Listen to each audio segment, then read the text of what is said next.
Good evening. Welcome to Health Quest. I'm Deborah Arneson, your host for the evening. And tonight we have a great show for you. We have Dr. Joseph Brasco. Joe, thank you for being here. It's great having you back. And he's going to talk to us tonight about allergies, food sensitivities. You may have them and not know that you have them. You don't necessarily have an allergy and blow up or have your throat close or break out in hives. That doesn't, necessarily mean that you don't have allergies if you don't have those responses. So Joe Brasco is an expert in the field of intestinal and gut health, and he talks about the correlation here tonight regarding allergies and food sensitivities and why we all have so many and don't even know we have them, and how we can find out we have them and how to get rid of them. So thanks for being here. Well, thank you for having me again. Yeah, it's always great. He's back. He's back. We want you back many, many, many more times. So exactly, what are food allergies, Joe? Well, I think that is one of the, just to go back a step, you had asked me to come up with a topic that I thought that was very important. And the more and more I think about this, I really think that food allergy / sensitivity is perhaps one of the most important things for anybody who has a chronic health issue. Or if you're feeling terrific and wonderful, then don't listen. Don't listen. Change the dial. Change the dial. Go watch Powerpuff Girls or Dexter's Lab or something. But if you have a chronic health concern, then I think that this is an important hour or so for you to spend. So I'm sorry, real quick, chronic health problems would be like anything. Sinus problems. Sinus problems, aches headaches. in your joints, headaches. Obesity, headaches. Something that doesn't go away. Right, something that's been kind of nagging you for years. And there have even been neurologic-like symptoms consistent with MS that have abated with a food allergy sensitivity program. So that's how powerful it can be. And I don't want to make it sound like, oh, this is the cure for everything. Right. But it is a wonderful place to start. It is an excellent place to start. So what are they? That's the controversial thing, because you'll have an immunologist and he'll tell us how we're both full of it, and they don't, because sometimes these reactions don't meet the classic definition of an allergy. That's why I prefer to use the term sensitivity. Okay. There's some negative interaction between an individual and a particular food. I mean, I would say that's the simplest, and that's not going to get us into any trouble with any vagabond immunologists if they happen to be in the area. We're not going to upset them.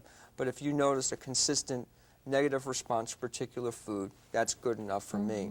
There was an interesting, and I do emphasize that because there was an interesting article in the Lancet, which is the British version of the New England Journal, a very big medical journal in England, and it had to do with wheat sensitivity. And these individuals were convinced that they were wheat sensitive, and they did all sorts of elaborate immunologic tests, and there was no immunologic reaction. But when they were given wheat unbeknownst to them, and this is really gross, they actually had nasogastric tubes, which are thin plastic tubes that were snaked down into their stomach, and they had some disgusting homogenate that they didn't know what it was, and it was kind of squirted down the tube, so that way they didn't know what they were getting. And consistently, the people who felt they had wheat sensitivity, when wheat was in that gunk that they pushed down that NG tube, they got symptoms. And the authors concluded that maybe what was going on was not an allergy, but an interaction between the gut bacteria, the bacteria that live within our intestines, and the wheat, creating byproducts which then the individual was sensitive to. So it was really not the wheat, but it was actually a byproduct of wheat metabolism by the bacteria in their intestinal tracts. So talk about getting esoteric.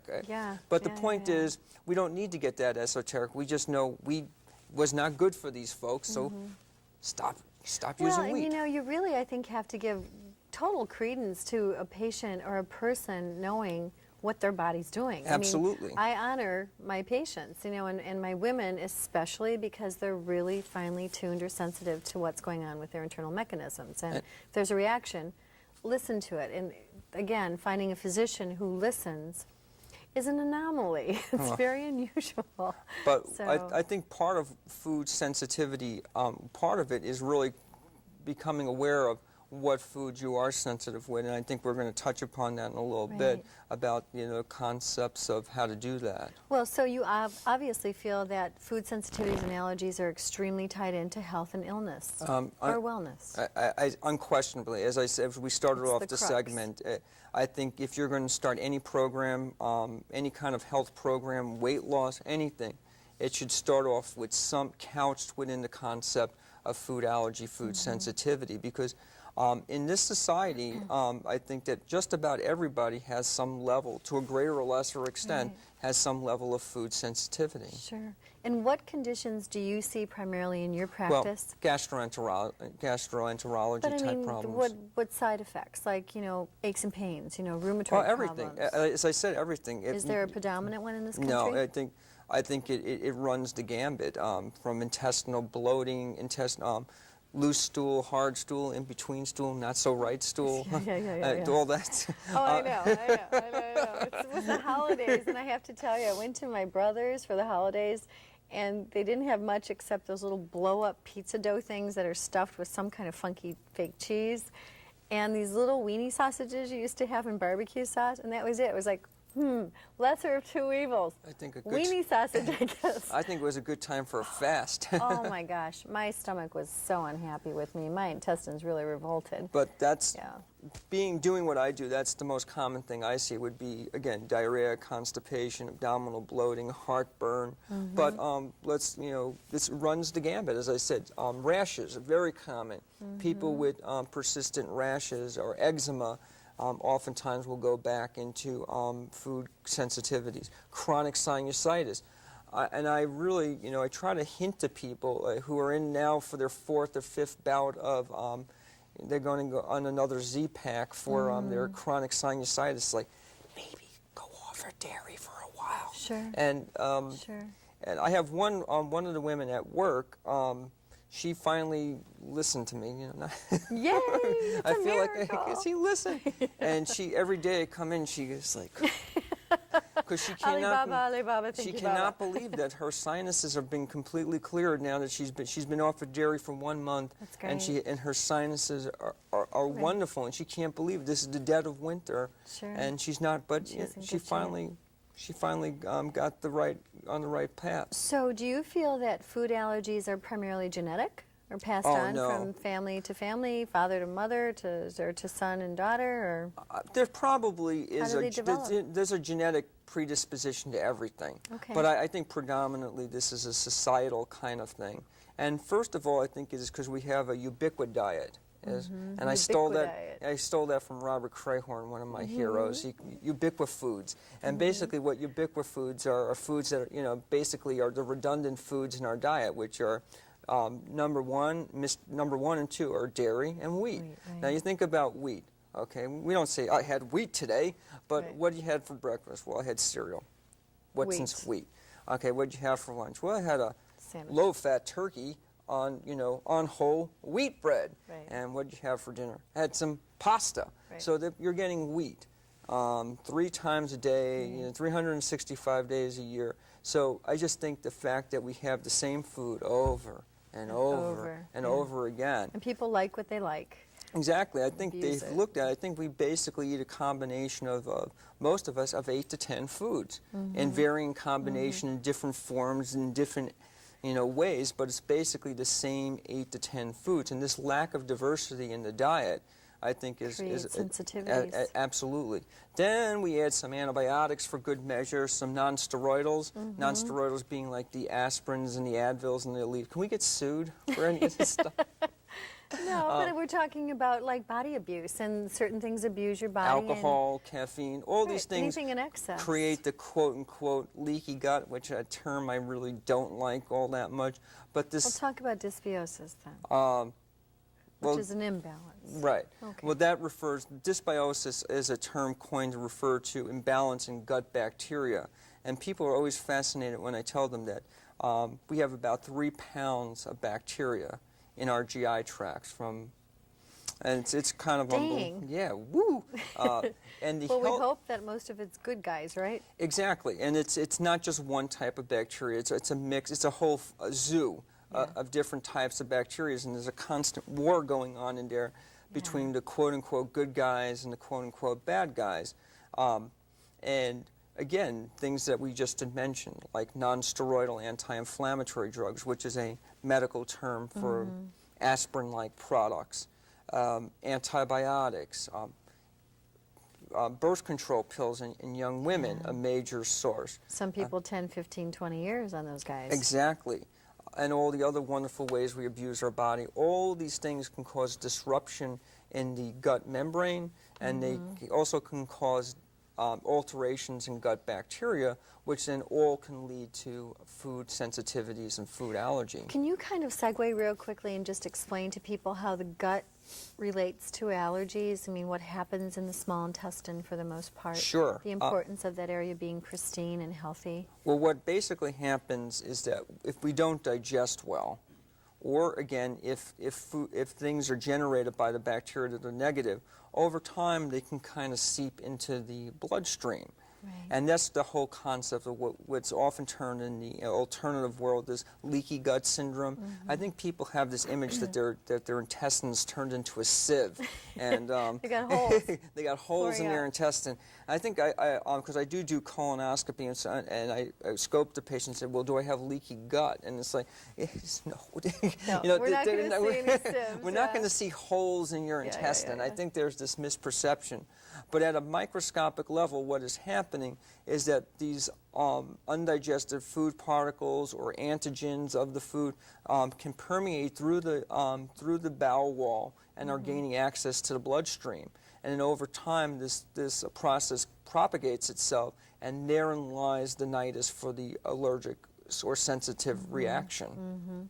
So basically your bloodstream becomes toxic. Exactly. Well, and those toxins will go to different areas of, say, sensitivity in the body. And that will vary from headaches or joint problems and things like that. That's why people don't get it. But again, arthritis, the very medicines they're taking for hopefully controlling their arthritis is promoting their arthritis.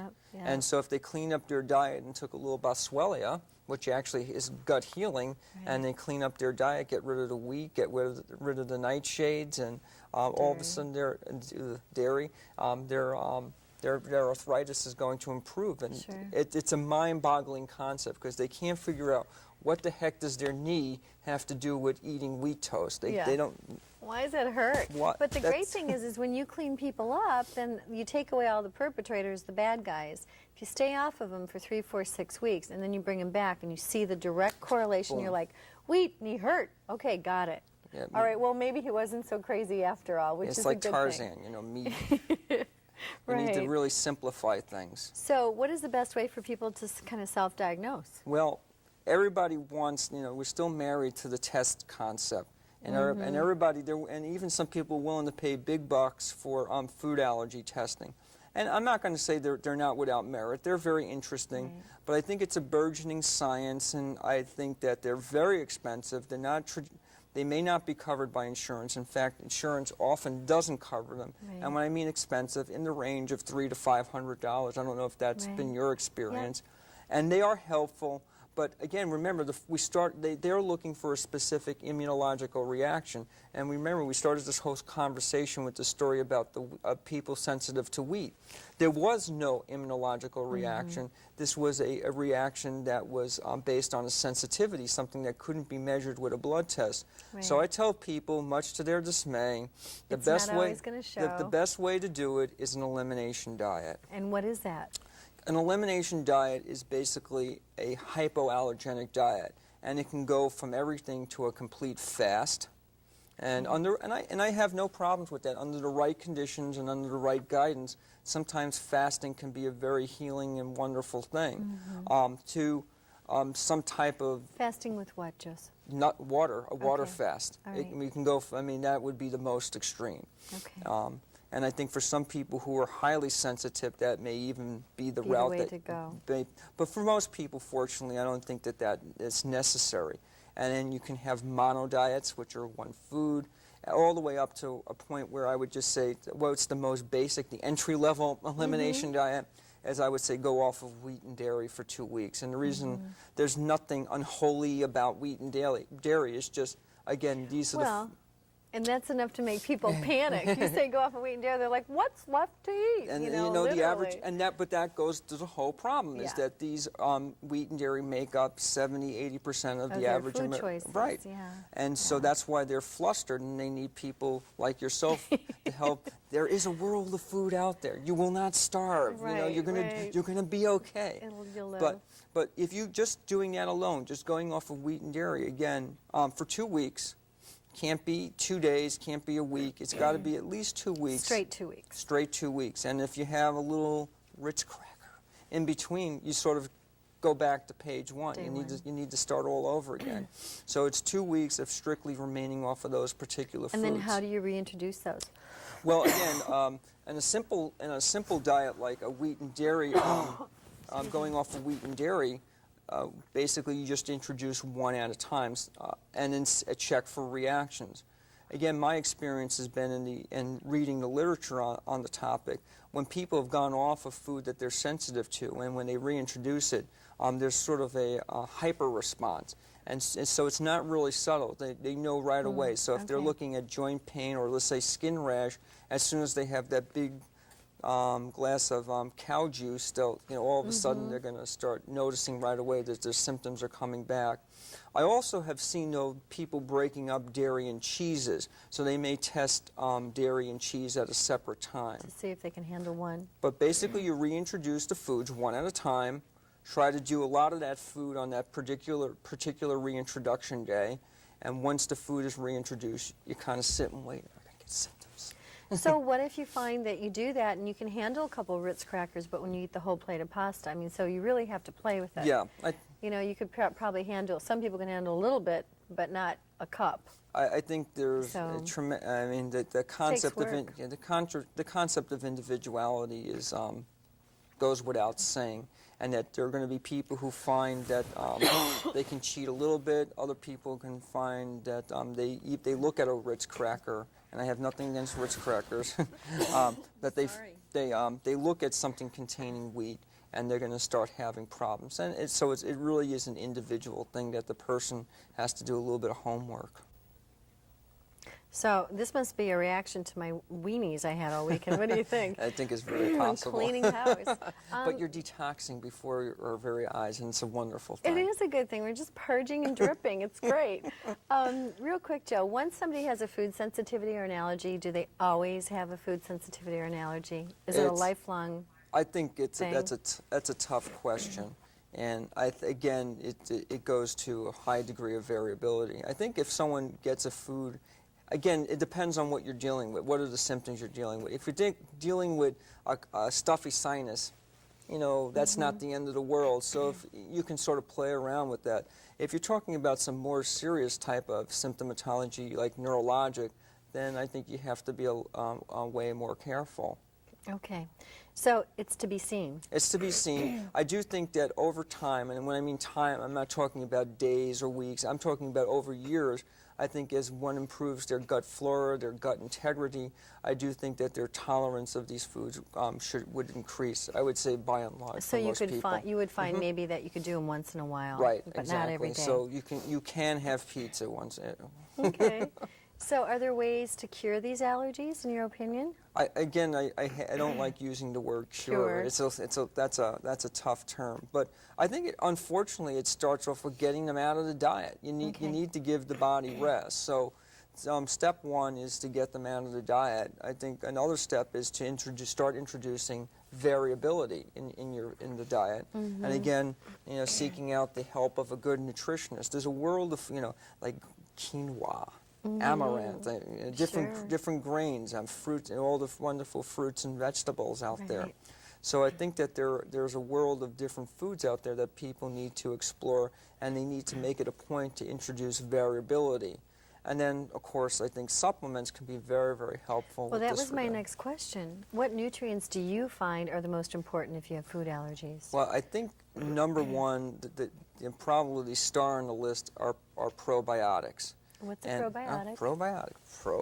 Probiotics are the good guys, the beneficial gut bacteria. Okay. And you can, over time, repopulate the intestinal flora or the bacteria in the intestinal tract by by taking them as an oral supplement.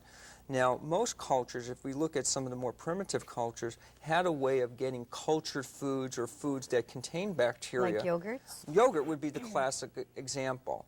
But, what do we say the number one is dairy. So, sort of your betwixt and between. How about sheep's yogurt? I think that it may be tolerable, and what may even be more tolerable, this is going to blow everybody's mind, non-pasteurized cow's milk. Now, when you heat, anybody who's had Chemistry 101 know when you heat something, you denature the protein. Right. And when you denature it, you change the protein. So what we may be reacting to in dairy is the fact that it's pasteurized. And there are some people who would say that non-pasteurized milk is perhaps one of the most healthy things you could possibly consume. Now, what is the problem? Okay, yes. Bacteria? Well, yeah, but in a small farm, we used to take it right out of the udder when I was a kid. No, but if you want to mass produce, if you want to send out 1,000 bottles of milk a day, it's impossible then. So but that's the problem with mass production in agribusiness, is that we turn a good product into bad. And no, obviously you can't advocate the use of non-pasteurized milk on a large scale, but on a small scale, absolutely. And you may find that if you had non-pasteurized milk, that there is no reactions whatsoever. I have a friend who actually healed himself of Crohn's disease, and the crux of one of his treatments was non-pasteurized goat's milk that was made into kefir.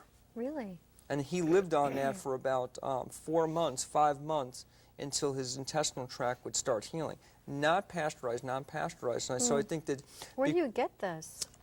I've never seen it. It's a whole underground. There is milk products I think that it's really, and I probably won't. I'm really not. I shouldn't say it. I think in California, it's legal. Okay. In other states, I think you have to be giving it to your dog. Okay, got it. Okay, so we can get it for our dog. You can get it for your dog and cat. Okay, all right. And so probiotics, if someone were to try to re-inoculate themselves, how long, in your estimation, should one stay on those, or for life? I think they're perhaps one of the most important supplements, and I would probably stay on them daily for several months, and then beyond them several times a week, unless you're eating cultured foods. Now, I sort of digressed with the yogurt issue, but vegetables, true sauerkraut. It's Lactobacillus acidophilus, Lactobacillus acidophilus. The same thing, the same bacteria that's in yogurt is what makes sauerkraut sour. So true sauerkraut. There are kimchi, which is from the Orient. It's another cultured food. So there are a lot of different cultured foods out there. I don't think we have a palate for these foods in this country. So I think most of us are going to wind up taking probiotics as a pill. But I think if you could introduce these foods into the diet, that would probably be even better still. I think... Well, if people eat a combination of water with the right kinds of fibers, they can make some of their own probiotics as well. Well, the bacteria in the gut will help to flourish. Will flourish, exactly. Those are...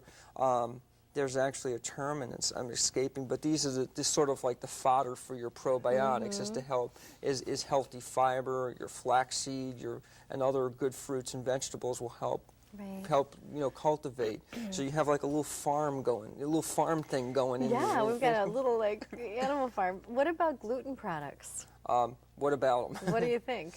Well, we might as well go over the sensitive 7. Yes. The sensitive 7 are the 7 most common allergens. Right. Number 1 being dairy, number 2 being wheat, and the protein component in wheat is gluten, and that's what most people react to.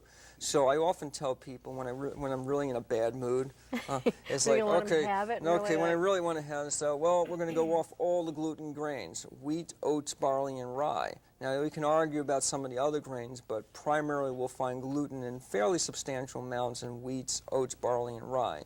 So they're off. So bye. So that's 1, 2. Then we have corn. Which is in everything, right? It's in our candies, corn syrup. Exactly. Thank you for saying that. Because people, I don't eat corn. Well, did you have a pop the other day? Yeah. Well, look at the corn syrup. Yep. You know, Yep. so we're getting, even though if we may never even eat an ear of corn, tremendous. It's everywhere. It's absolutely. It's Yeah. it's a major source of derived sweeteners. Mm-hmm. So there's corn, soy. Big You know, one. the wonderful soy, which is more hyperbole than reality. But we won't.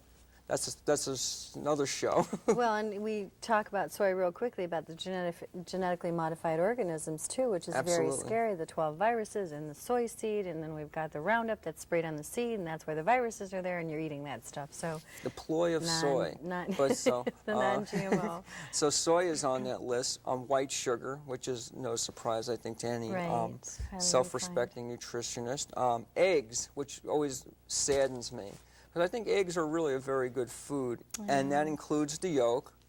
So But why do you think that is? I mean, think they're just, it's just, again, it's the overuse. And then I think Overabuse of eggs. peanuts. And Moldy. also, if you want to round out the field, even though we're now going beyond 7, I think citrus, especially oranges and grapefruits, and chocolate and caffeine. That's they're all laying down like right now, clutching their chests, I having think a heart people attack. are starting to throw stuff at us. I think we've incited a riot here. Well, but there are lots of really great foods out there Absolutely. that are non-dairy. I mean, I was showing my clients today chocolate bars that are made from rice milk, and you know, alternatives to ice cream that are wonderful and delicious. Or and you know what? And not to. I don't want to. What about just moving away from the substitution concept doing whole life and foods for a just while. doing, because I think that's the first step. Okay, first we get rid of, then we look for substitutes for our favorite foods. Right. So we go to soy cremo or Right. you know, banana, you know, Alaska chocolate, you know, yeah. banana hot dogs or something, you know, bizarre. You know, forget about trying to recapitulate your bad foods.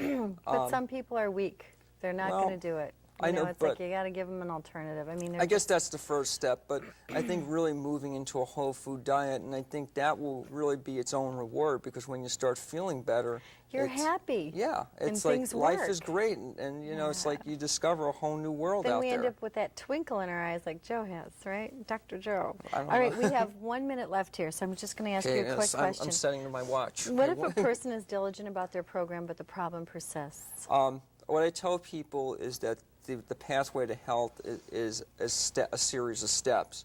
Just because an elimination diet doesn't exactly get them to the top step, that doesn't mean it wasn't an important step. But then we need to start thinking about incorporating other modalities, doing testing, even though I don't like the T word, doing some testing, you know, working on some other And things. come see you, right? Well, yeah, what Okay. the heck? We have to wrap it up, Joe. It was great having you. Well, it's always a pleasure. Thank you for sharing all this information. You Well, were excellent. So if thank you'd like you. more information about where to find Joe Brasco, give me a jingle. I'm happy to refer you out and show you where he's at. Until next week, take good care of your health. Rotate your foods. Don't eat the same piece of chicken every single day. And try to lose wheat and dairy for a while and see how much better you feel. Until then, take good care of your health. I'm Deborah Arneson, bringing you Health Quest. Good It's night. the birds again. The birds are back.